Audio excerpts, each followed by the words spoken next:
Hello and welcome to a podcast on power and sample size. My name is Michael Carsey. The goal of this podcast is to define the use of statistical power and sample size in clinical practice and the USMLE boards. Within it, the objectives are to identify the factors affecting statistical power, differentiate between type 1 and type 2 error, select methods to improve statistical power in research studies, differentiate between sensitivity, specificity, positive predictive value, and negative predictive value, and understand a receiver operator characteristic curve. So first, in regards to statistical power, when we have a distribution of probabilities, when we're looking at the t or z distribution, we have this Gaussian distribution, which I'm sure you've seen, and within it we set up a critical value, and if the test statistic that we determine falls less than the critical value, we are unable to reject our null hypothesis. And if this test statistic falls within the tail or is greater than our critical value, we tend to reject the null hypothesis. We set up different alpha values that will determine the size of this tail based on the probability that we're comfortable with in determining whether there's a statistical difference. So say you have a particular test and you run it 100 times. If you set your alpha value at 0.05, 5 out of those 100 times you may reject the null hypothesis, but you might be doing this falsely. And that's a probability determination that we use so we can take away some of the verbiage of a statistical problem and instead turn it into more of a probability one.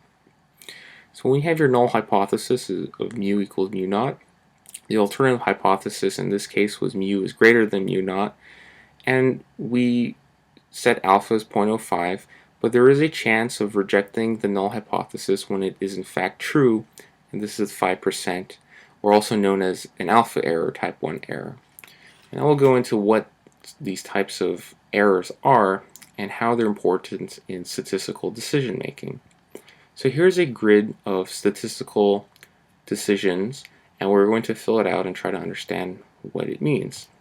So take the top of this grid and you see the true state of nature, and this is the fact that the null hypothesis is true and that there is in fact no difference between two groups that we're comparing, versus the null hypothesis is false and there is a difference between two groups that we're comparing. Now our statistical decision tool, or the test that we're studying, makes two choices. One, that we are unable to reject the null hypothesis and state that there's no difference, versus our ability to reject the null hypothesis and state that there is a difference. Now if we state that there is no difference and the true state of nature is that there is no difference between two groups, this is a correct decision. Again, if there is a difference between two groups and our statistical test determines there is a difference between two groups, this is also a correct statistical decision. However, if there is no true difference between two groups, but our statistical test determines that there is a difference between two groups, we've committed a type 1 error, also known as an alpha error, which is also known as a false positive error. Now, if we did the opposite, and the true state of nature is that there is a difference between two groups, and when our statistical test fails to identify this difference, we've committed a type 2 error, or beta error, also known as a false negative error. If we were to write out these kinds of probabilities in terms of conditional probability, this is how they would look. I'm not going to belabor the point, but this is an extremely complicated way of trying to understand statistical decision making, and I feel that you can easily become confused and misled by the types of double negatives that are used to try to explain this sort of information. And instead, I find that using diagnostic test statistical decision making is a much easier way of understanding this concept without getting lost in the mechanics of it. So say the true state of nature is a disease, whether the disease exists or doesn't exist, D plus, D minus. And our decision is based off of a test, a diagnostic test. And the test is positive, stating that there is a disease, or the test is negative, stating that there isn't a disease.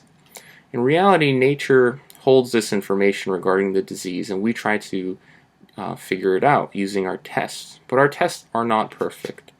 When our tests state that there is a disease, and in fact there is a disease, this is a correct decision that we've made. If the test is negative and there is no disease, this is also a correct decision. However, if there is no disease and our test states that there is, we've committed a type 1 error, an alpha error, or false positive error. The test determines there is a disease, but in fact one doesn't exist. It's a false positive. And the opposite is a type 2 error, whereas a disease does exist, but the test fails to identify it. It states that no disease exists, and this is a false negative error, or type 2 error. This brings up the concept of statistical power. Power is equal to 1 minus beta. This is the same beta error that we've discussed previously. And the calculation of power, is often useful for determining sample size when you are trying to design clinical studies. The sample size depends on a number of features. Delta, or the clinical difference between two means being studied, alpha, or the false positivity rate, and beta, the false negativity rate, as well as sigma, the standard deviation of the group means. So these first three variables can be controlled by the investigator. One can identify the type of clinical difference that they want to see between two groups and can set an arbitrary alpha and beta rates that they're comfortable with. The standard deviation is oftentimes unknown because we're dealing with samples, but we can estimate this value from previous work that's been reported in the literature, pilot study, or even educated guess.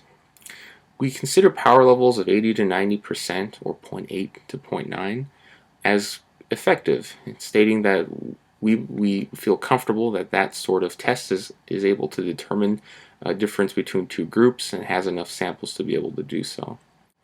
So let's start with a graphical representation of how alpha, beta, and power are interrelated. Shown here is the diagnostic test decision-making grid that you've seen earlier.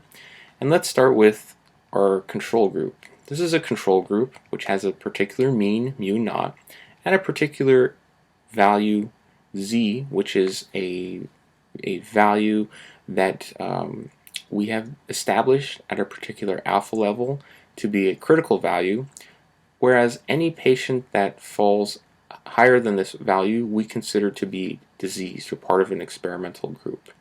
Now, if we determine that patients fall within this particular value, they're experimental. However, if they truly belong to the control group, we have committed a type 1 error, or falsely saying that they are diseased, whereas in reality they are part of a control group. Okay, so we bring up our second group, which is our experimental group. This group also has a mean, and it has the same critical value, because this falls along a continuum. This particular critical value falls here. Everything to the right of this value we have stated is diseased or part of an experimental group, and everything to the left of this line we state is not diseased and part of the control group. However, if you have a patient that truly is diseased or part of the experimental group, and they fall to the left of this line, we would conclude that they are in fact healthy and controlled, and this would be a type 2 error, or a false negative error. And the power of our study is 1 minus beta, like we said earlier, and this would be this green area shown here. Now, we typically represent this visual graph superimposed, because again, this distribution here is along a continuous line. There's a mean for the first distribution, a mean for the second distribution, and we set up our arbitrary line where we try to establish whether patients are diseased if they fall to the right of it, or healthy or control if they fall to the left of it. And if, however, patients are falling within this part of the graph, and we conclude they are diseased, but they really belong to the control group, we've committed a false positive error. And if patients fall to the left of this line in the blue area, and we conclude that they're healthy, but those patients really belong into the experimental or diseased group, we've committed a false negative error. So this is a way of trying to visually understand our statistical decision making.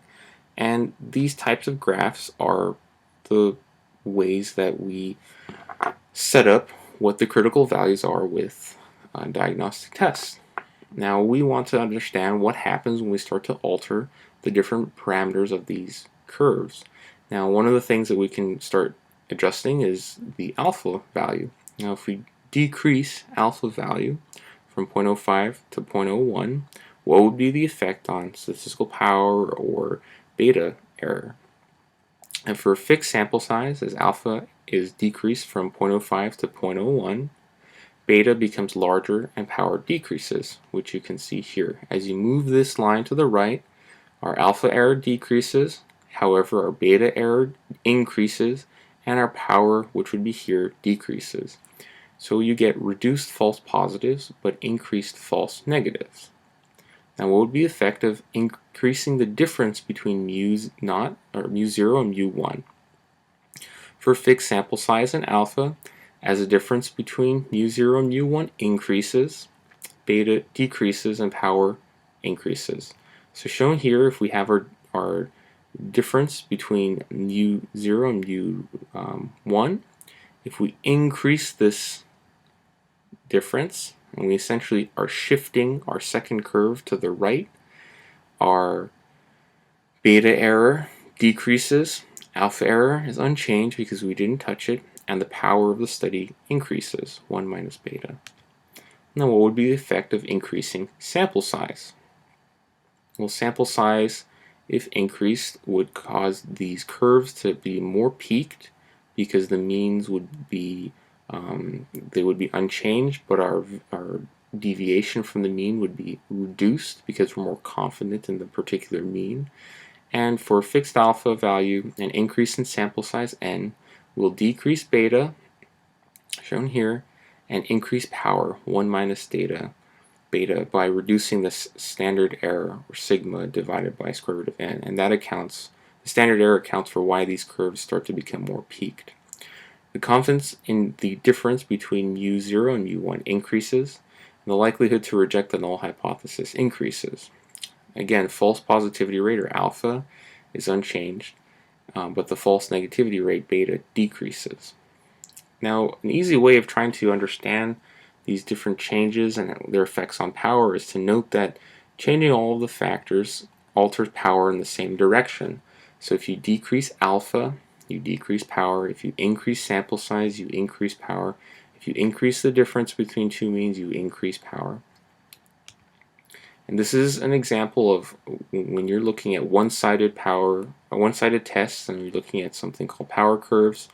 So if we're doing one-sided t-test or one-sided z-test, and we try to calculate power, and you see here, if you show the difference between the means increasing, the power increases on this kind of sigmoidal plot. And if we increase sample size, again the power increases, shown here. If you look at a two-sided test and you look at power curves for those, they're governed by this particular difference between the mean divided by the sample standard deviation. And you can look here, if for a particular sample size that's fixed, you start increasing the difference between the sample means, or you decrease the sample standard deviation, you start to go up the curve and increase the power of your study. And if you increase the sample size, that also has a effect of increasing the power of your study. So some additional notes on statistical power. One thing with regard to retrospective power, oftentimes you'll find that researchers may not get significant results and then run a power analysis to determine whether the study was sufficiently powered. This is actually incorrect because by definition the study was underpowered. When you try to have a clinical research study, what you want to do ahead of time is determine first what is the proper number of subjects needed to determine a difference between these two groups, and then properly power that study by including enough subjects in order to identify the difference you're looking for. One other point is this idea of clinical significance. power analysis is very useful for planning analysis during and not in spite of carefully established scientific goals. So we should not try to forget the clinical question that we're studying and simply focus on statistical numbers. And the idea of pilot studies. Pilot studies are extremely useful and often underutilized in identifying variances before larger studies are planned. Many things can affect variance, such as methodology, equipment tolerances, etc. And you can actually run power analyses on a variety of different types of statistical tests. And you can do this all ahead of time before ever having any patients to try to figure out how many subjects or patients you need to really recruit for a particular study. And this brings us to our point of diagnostic tests. So you saw earlier the statistical decision making for diagnostic tests shown here. Well, oftentimes, while we would love to know the number of patients, we love to have patients ideally in these two boxes, we don't actually know what the disease status is, and we use the test to try to elucidate that information. So we really don't know what these are. In fact, what happens is that the disease is oftentimes identified by some sort of other gold standard test. And a new test or a new type of diagnostic tool is used to try to identify a disease with better accuracy and precision. We populate these cells with numbers of patients. So patients that score as disease positive by the gold standard test go in the light green box here. If they're negative by the gold standard test but positive by a new type of diagnostic test, they go into the red box, and you can see how the rest of the cells are populated. The columns are summed here, A plus C, or B plus D, and the rows are summed here. And this corner box here is the sum of all the cells, A plus B plus C plus D. Now, using this tool, we can establish these are the true positives, true negatives, false positives, and false negatives. And we use this tool to identify sensitivity and specificity of diagnostic tests. So sensitivity is equivalent to the equation A divided by A plus C. Or in other words, the true positives divided by the sum of the true positives and the false negatives. Specificity is equivalent to D divided by B plus D, or the true negatives divided by the sum of the false positives and the true negatives. Note that with sensitivity and specificity, we're using the columns in order to determine these two values. The other 2 points to study are the positive predictive value, or A divided by A plus B, so the true positive divided by the sum of the true positive plus the false positive, and the negative predictive value, which is D divided by C plus D, or the true negative plus divided by the sum of the false negatives and the true negatives shown here. And here's an example of how we can use this these sort of variables to identify these important numbers for a diagnostic test. So say by the gold standard versus a new test, we identify patients into these sorts of bins. How would we calculate sensitivity? Well, sensitivity is A divided by A plus C, or 100 divided by 140, which is 0.71 or 71%. Specificity is D divided by B plus D, on 150 over 180, or 83%. Positive predictive value, 100 divided by 130 equals 0.77, and negative predictive value, 150 divided by 190 is equal to 0.97. So it's important to note that sensitivity and specificity involve the columns, positive and negative predictive value involve the rows, and you have to keep track of which cells you're dividing by which ones. And the best way of doing this is setting this table up always the same: disease plus, disease minus, test plus, test minus, and then just knowing that sensitivity starts here with the disease plus, test plus divided by the total. The specificity starts here. Positive predictive value starts with the respective squares and moves along the rows. So here's a type of question that would be very similar to what you might see on the USMLE test. An imaging test is designed to evaluate the presence of new onset dementia in a group of elderly patients. Calculate the positive predictive value of the test, and you can see the grid written out for you here. So which of these would be the correct for positive predictive value?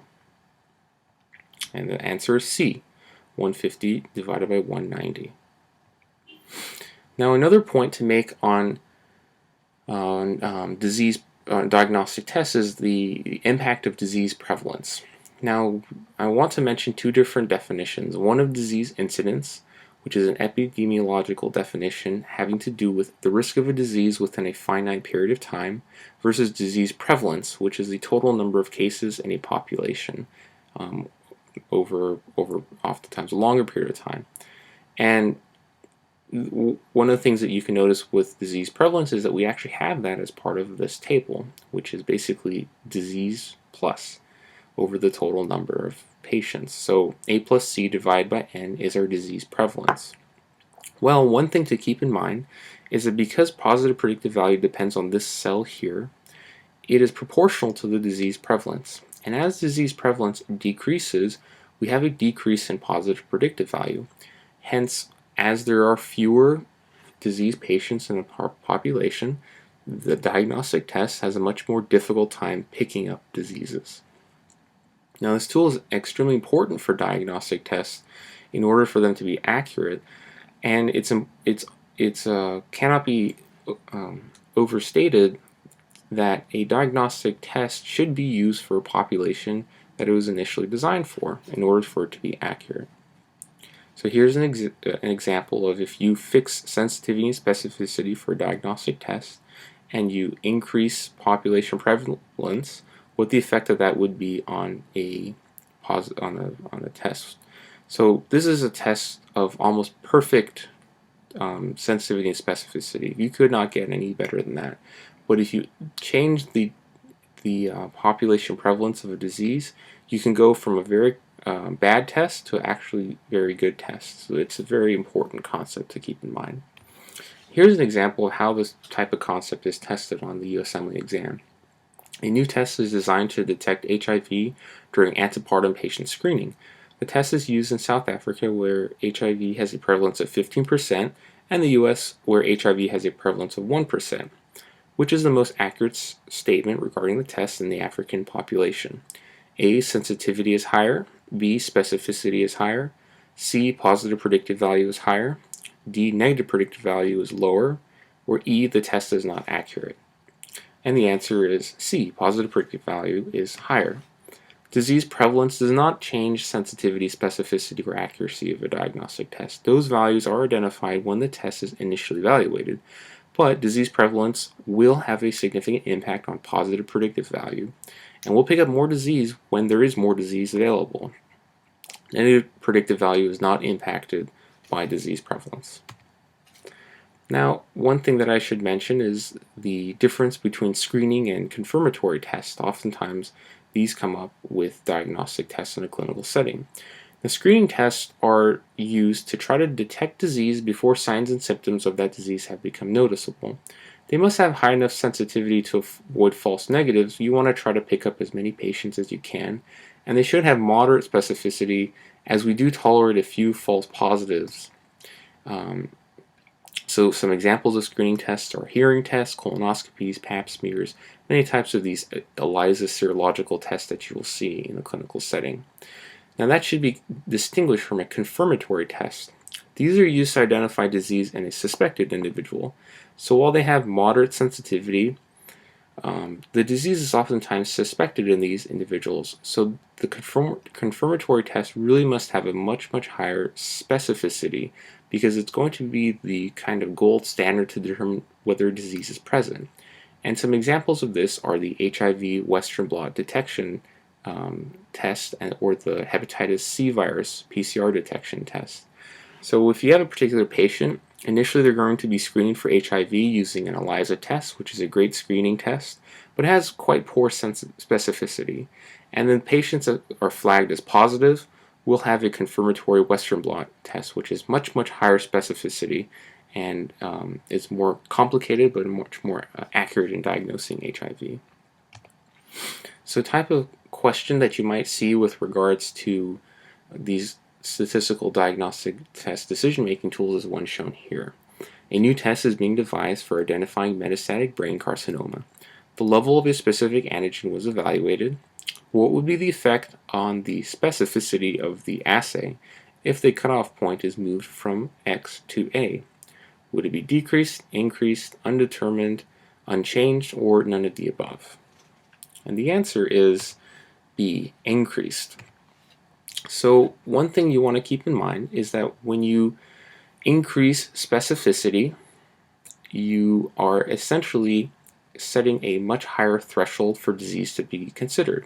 And in our case, we move the line from X to A, so we set a much more stringent standard in order to identify disease.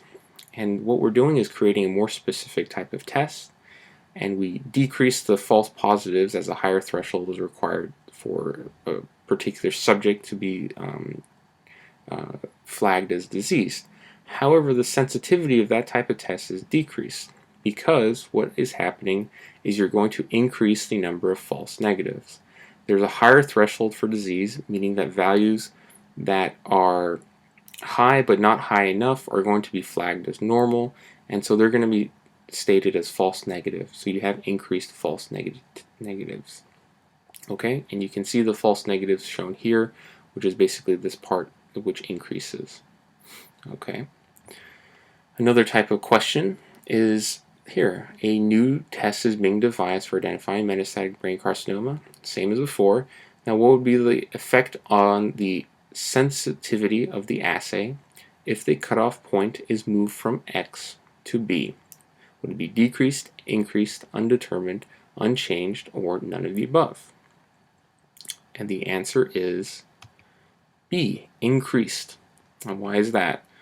Well, when we set a line that's much lower as our critical value for determining diseased versus not diseased, we decrease the specificity. Values do not have to be as high anymore in order to be categorized as diseased. So the specificity of this type of test is decreased, and we have higher false positives. Okay? The sensitivity, however, increases because we start to pick up more patients and flag them as diseased because it takes less for that particular patient's value or to be able to cross this line and be flagged as diseased. So we have an increase in sensitivity as well as a decrease in the false negatives. The lower threshold means more diseases are picked up by this test. So this is kind of difficult to keep track of, but there are some simple tricks that you can use to understand what would happen when you move the critical value left or right. The first thing to keep in mind is everything to the right of this value is considered diseased. Now, whether this is true disease, true positive, or false positive, it is determined by other things. And everything that's to the left of this line is considered not diseased or negative, and either that's true negative or false negative. Okay? Now what you should try to do is memorize just one of the lines, one of the directions of these lines, and if you move your critical value to the right, you will decrease sensitivity and increase specificity. So as you move it to the right, you need to have a higher value in order to be considered diseased, and so your specificity increases, but your sensitivity will decrease, and you fail to pick up many more patients whose values are falling to the left of this line. A couple other statistical terms I'd like you to become familiar with are these. One is called the likelihood ratio positive, which is equal to sensitivity divided by 1 minus specificity. And if this is greater than 1, then it suggests that a test is associated with a disease. The likelihood ratio negative is equal to 1 minus sensitivity divided by specificity, and if greater than 1, this suggests a test is not associated with a disease. But we need to discuss two other terms in order to understand how this is used in clinical practice. The pretest odds are equal to pretest probability divided by 1 minus pretest probability, and post-test odds are equal to pretest odds times the likelihood ratio.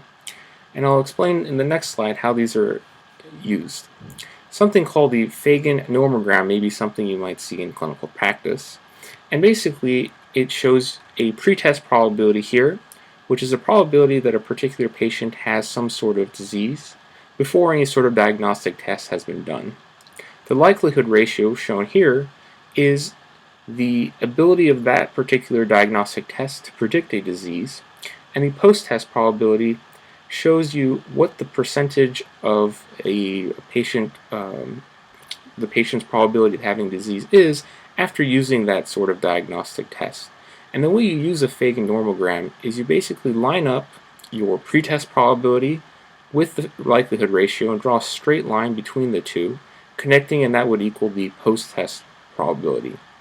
In this particular research study, this was a study using rapid urine diagnostic tests to predict urinary tract infection in children under 5 years, and this is a systematic review of different sorts of measures. And here you can see things like glucose negative, pyuria and bacteria negative, leukocyte esterase and nitrite negative, and obviously these are things associated with reducing a probability of having a disease. And you can see when a particular patient starts with their pretest probability, and you draw a line from the likelihood ratio of less than 1 for these particular features, the post-test probability is under 10%. So should these be negative, the likelihood of a particular child having a UTI would be less than 10% in these cases. And this is in comparison to things like positive glucose, pyuria, bacteria, obviously indicating a UTI process in this particular patient. And if you see the pretest probability for a particular patient, draw a line between a likelihood ratio greater than 1, you see the diagnostic capability of these various tests. And this is how these sorts of statistical terminologies are used and tested in clinical practice. And the last thing I want to discuss with you is something called the receiver operating characteristic curves. These are graphic representations of sensitivity and specificity for diagnostic tests. They're first used during World War II for the analysis of radar signals, and it's a graph of specificity and sensitivity. So you can see here sensitivity ranges from 0 to 100%, and specificity ranges from 0 to 100% in this direction. So the ideal test with 100% sensitivity and specificity is this point here. And this dotted line here is the line that represents no predictive value. So this is equivalent to essentially a coin flip, because you have 50% sensitivity and 50% specificity. In reality, actual tests show lines such as this here. I should also mention that power is often used to represent the x-axis in this sort of graph, and you should note that it ranges from 0 to 100% in this direction, opposite of specificity, obviously. So these are different points on the graph. The point A on the graph represents the best trade-off between sensitivity and specificity, because it is the point that is closest to the ideal test point. Point B represents a high specificity but very low sensitivity. You can see that the point B is farthest in this direction on the x-axis, so it has the highest specificity. And point C has low specificity but high sensitivity, because you can see it's the highest along the y-axis here. So here's an example of what receiver operator characteristic curves look in practice. They are these jagged lines because for each particular point that the line goes vertically downwards, those are different cutoff values that we are selecting. And this is how the ROC curves are generated. As you move and create these cutoffs towards the right, you will go down the curve in this direction, forming your ROC curve. So here's a particular example which is very similar to something you might see on the USMLE boards. A receiver operator characteristic curve is generated for a new diagnostic test of cholesterol levels. Which of the following is the best statement regarding this test? A. X1 represents the cutoff value with the best sensitivity and ruling out possibility. B. X2 represents the cutoff with the best specificity and ruling in possibility. C. X3 represents the point with the lowest serum level. D. X4 represents the point with the highest serum level. Or E. The lower the serum marker as cutoff, the higher the specificity. And feel free to pause the podcast to try to figure out what the answer might be. The answer in this problem is D. X4 represents the point with the highest serum level. And let's go into why that is. As you move down the ROC curve in this direction, you are moving your diagnostic critical value towards the right in this case. So as you move more towards the right, you increase the specificity of your test, hence why we move in this direction, and you decrease the sensitivity because you have a higher likelihood of type 1 errors. So you move down the sensitivity here. X4 in this case represents the highest serum level, and X2 represents the lowest serum level. X2 is the best sensitivity and ruling in point because it is the most rightward point on this particular graph. And I'm sorry, X2 is the best sensitivity because it is the highest point in this particular graph. X4 is the best specificity and ruling out possibility because it is the most leftward point along the x-axis. And the point X3 represents the best trade-off between sensitivity and specificity because it is closest to the ideal point which we said earlier, which was the upper left corner. So in conclusion, statistical power depends on the clinical difference, delta, false positivity rate, alpha, false negativity rate, beta, and the standard deviation. Type 1 errors are alpha or false positive errors. Type 2 errors are false negative errors. Changes in alpha, n, and delta all alter power 1 minus beta in the same direction.